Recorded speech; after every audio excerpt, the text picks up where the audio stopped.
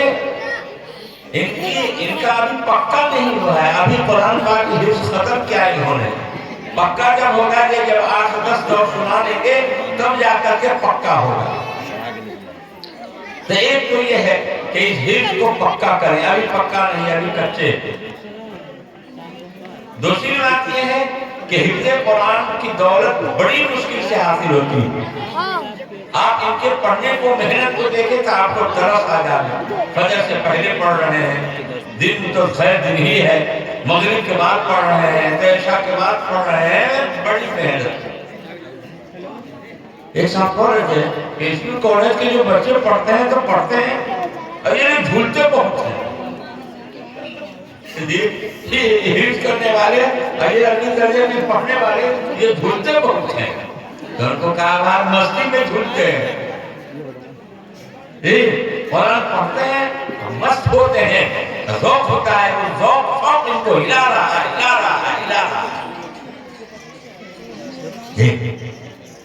بڑی محنت سے، اس لیے میں حافظ ہونے والے بچوں سے کہا کرتا ہوں کہ اس حفظ کی دولت کو قائم برقرار رکھنے کی بھی فکر کرنی ہوگی،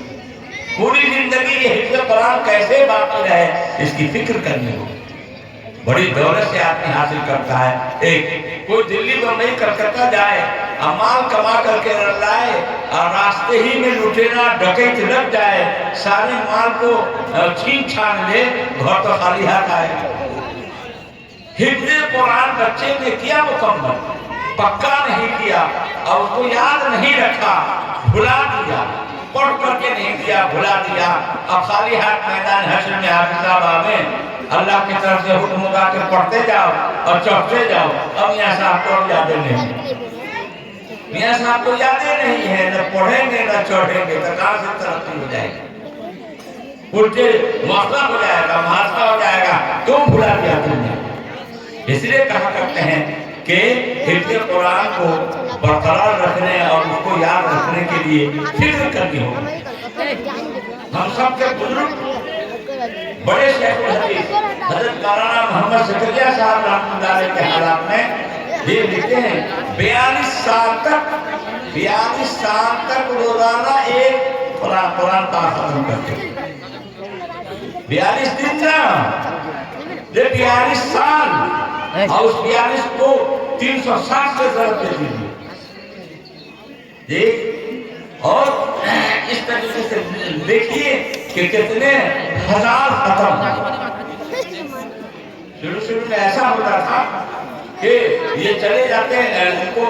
کہا جاتا ہے جب تک قرآن پاک ختم نہیں کرو گے، ایک ختم کر کے نہیں آؤ گے صبح کی روٹی نہیں ملے گی کھانے کی۔ چھت پر چڑھ جاتے اور ایک ختم کر کے آتے تب ان کو روٹی ملتی تھی کھانے کی۔ حضرت کے جو والد تھے حضرت مولانا یحییٰ صاحب رحمۃ اللہ علیہ، حضرت مولانا یحییٰ صاحب کاندھلوی رحمۃ اللہ علیہ، ان کی تعلیم و تربیت میں بڑے سخت واقع ہوئے،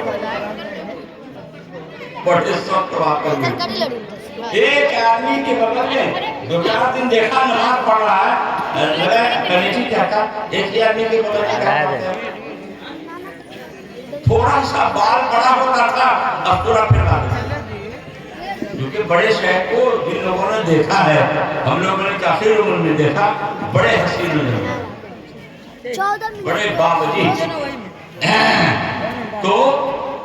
40 سال تک مسلسل انہوں نے روزانہ یہ ختم کیا۔ اندازہ لگائیں ان کے اجر و ثواب،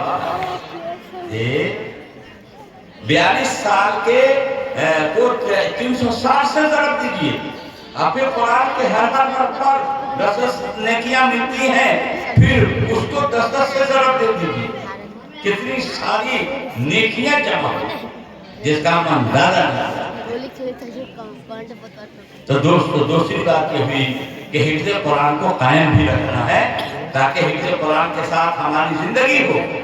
اور جتنے حافظ ہیں سب کے لیے ایسی حفظ قرآن کے ساتھ ہماری موت ہو، ایسی حفظ قرآن کے ساتھ حشر میں جمع ہو، اور اسی حفظ قرآن کی بدولت پڑھتے جائیں اور چڑھتے جائیں اور وہ سب بشارتیں حاصل ہوں جو اللہ کے محبوب حضور سید عالم صلی اللہ علیہ وسلم نے دی۔ اور تیسری بات یہ ہے کہ قرآن کے مطابق عمل بھی، کیونکہ بعد حدیث میں فرمایا گیا کہ حفظ قرآن کیا ہو اور اس میں جو حلال و حرام ہیں، جو احکام ہیں، ان پر عمل بھی کیا ہو، تب جا کر کے بشارت حاصل ہو۔ اگر عمل نہیں کیا تو علماء لکھتے ہیں کہ وہ ساری آیتیں دل و دماغ سے مٹا دی جائیں گی جس پر عمل نہیں ہوا ہوگا۔ قرآن کہتا ہے نماز کی پابندی کرو اور حافظ صاحب نے نماز ہی نہیں پڑھی،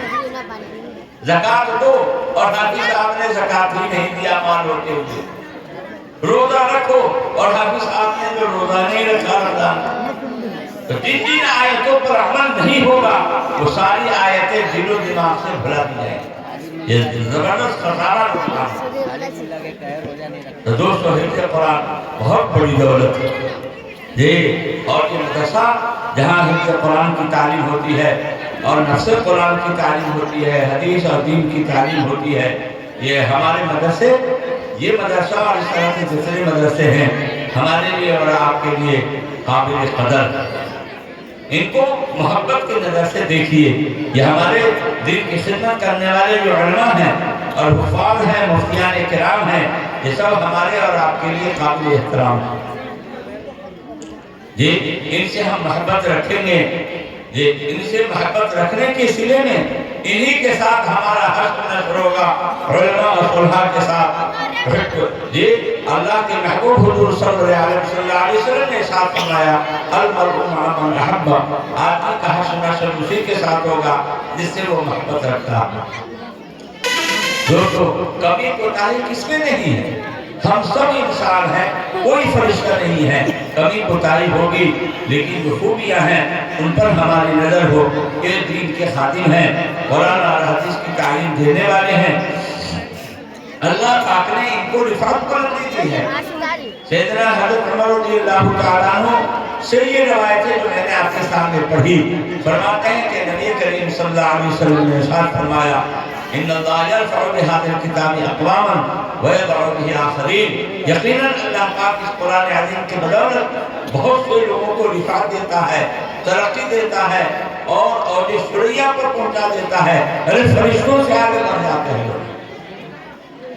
جی۔ اور بہت سے وہ لوگ جو قرآن پاک کا انکار کرتے ہیں، قرآن پاک کو ٹھکراتے ہیں، اس کی توہین کرتے ہیں جی، ایسے لوگوں کو اللہ پاک جی ذلت کے گھڑے میں ڈال دیتا ہے اور جہنم میں ڈال دیتا ہے، اور شیطان کا اس کو چہرہ اور اس کا پیروکار بنا دیتا ہے، اس طریقے سے وہ جہنم کا مستحق ہو جاتا ہے۔ اللہ پاک ہماری آپ کی پوری حفاظت فرمائے۔ یہ قرآن پاک ایسی چیز ہے جس کو ہم اپنے گلے سے لگائیں گے، اپنے زندگی میں اس کو لائیں گے۔ اللہ نے اس کتاب کو بلند کیا ہے جی، اور اس کی وجہ سے جو آدمی حفظ قرآن کرے گا، قرآن پاک سے اپنا تعلق جوڑے گا، اللہ پاک اس کو بھی بلند کر دے گا۔ دوسری بات یہ ہے دوستو، ہمارے جو چھوٹے چھوٹے بچے ہیں ماشاءاللہ جنہوں نے یہاں تعلیم حاصل کی ہے، امتحان کے اندر وہ پوزیشن لائے ہیں، اچھے نمبرات سے کامیاب ہوئے ہیں، ماشاءاللہ ان سب کو انعامات سے نوازا گیا ہے مدرسے کی طرف سے، کچھ احباب کی طرف سے۔ یہ بہت حوصلہ افزائی کا کام ہے اور ایسا ہونا چاہیے۔ ہمارے جو چھوٹے چھوٹے بچے ہیں جی، ان کی یہ بنیادی تعلیم ہے، میں کہا کرتا ہوں کہ جو بنیادی تعلیم ہے، ضروریات دین کی تعلیم، یہ فرض ہے، فرض جیسے نماز فرض ہے، روزہ فرض ہے، زکوٰۃ فرض ہے، اسی طریقے سے یہ بنیادی تعلیم فرض ہے۔ ایسی تعلیم جسے آپ اللہ اور اس کے رسول کو پہچانے، یہ جنت اور جہنم اور آخرت کو پہچانے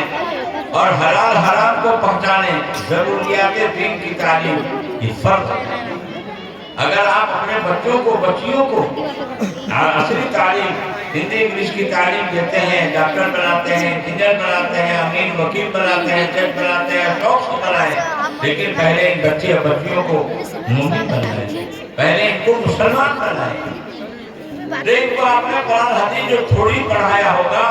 جنازہ کی نماز آخر یہی پڑھیں گے آپ، یہی پڑھیں،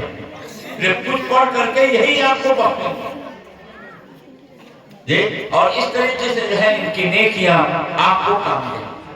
اس لیے حدیث میں فرمایا گیا ورد صالح یدعو، وہ صدقہ جاریہ ایک یہ بھی ہے کہ آدمی انیک اولاد کو چھوڑ جائے جو ماں باپ کے لیے دعائیں مغفرت کرتا رہے، دعائیں مغفرت کرتا رہے، یہ بھی صدقہ جاریہ ہے۔ سب سے بڑی کمائی ہماری اور آپ کی یہ ہے کہ اپنے بچوں کو نیک بنائیں، ایسی تعلیم ایسی تربیت ہو کہ جس کے نتیجے میں وہ ولد صالح نیک اولاد ہونے کا وہ اصلاح ہو جائے، وہ بھی ہمارے لیے اور آپ کے لیے صدقہ جاریہ ہے۔ یہ اللہ کے محبوب حضور سید عالم صلی اللہ علیہ وسلم نے ارشاد فرمایا جس آدمی کے گھر بچہ پیدا ہو اس پر 3 حق، پہلا حق یہ ہے کہ اس کی اچھی تعلیم و تربیت ہو، دوسرا حق یہ ہے کہ اس کا اچھا نام رکھا جائے، اور دوسرا حق یہ ہے کہ اس کی اچھی تعلیم و تربیت ہو، اور تیسرا حق یہ ہے کہ بالغ ہونے پر اس کی شادی کر دی جائے۔ دوستو اپنا یہ مدرسہ اپنے اس محلے کا آبادی کا کوئی بھی بچہ 4-5 سال کی عمر کا ایسا نہ ہو جو اس طرح اس مدرسے میں یا اور بھی جو ہمارے مدرسے چل رہے ہیں وہاں نہ جائیں، آنکھ بند کر کے پہلے ان کو حافظ صاحب کے پاس، مولانا صاحب کے پاس، امام صاحب کے پاس بھیج کر کے ان کو بنیادی تعلیم دلوا لیں۔ بنیادی تعلیم کے بعد آپ کا شوق ہے، آپ کا ذوق ہے کہ ڈاکٹر بناویں، ٹھیک ہے، ڈاکٹر بھی ہماری ضرورت ہے، انجینئر بھی ہماری ضرورت ہے، امین وکیل جج یہ بھی ہماری ضرورت ہے، لیکن سب سے بنیادی ضرورت ہماری جو دنیا اور آخرت دونوں کے اعتبار سے ہے وہی ہماری دینی تعلیم۔ دوستو بڑے فتنے کھڑے ہو رہے ہیں، عصری تعلیم اور ہندی انگلش کی تعلیم کے لیے آپ جہاں بھیجتے ہیں اس جگہ کو بھی آپ دیکھیں کہ کیسی جگہ آپ بھیج رہے ہیں۔ ایسا تو نہیں ہے کہ ان کا ایمان وہاں جا رہا ہو اور کفریہ شرکیہ کام ہو ان سے کروا لیا جا رہا ہو۔ یہ آپ جہاں اسکول میں بھیجتے ہیں یہاں وہاں بھی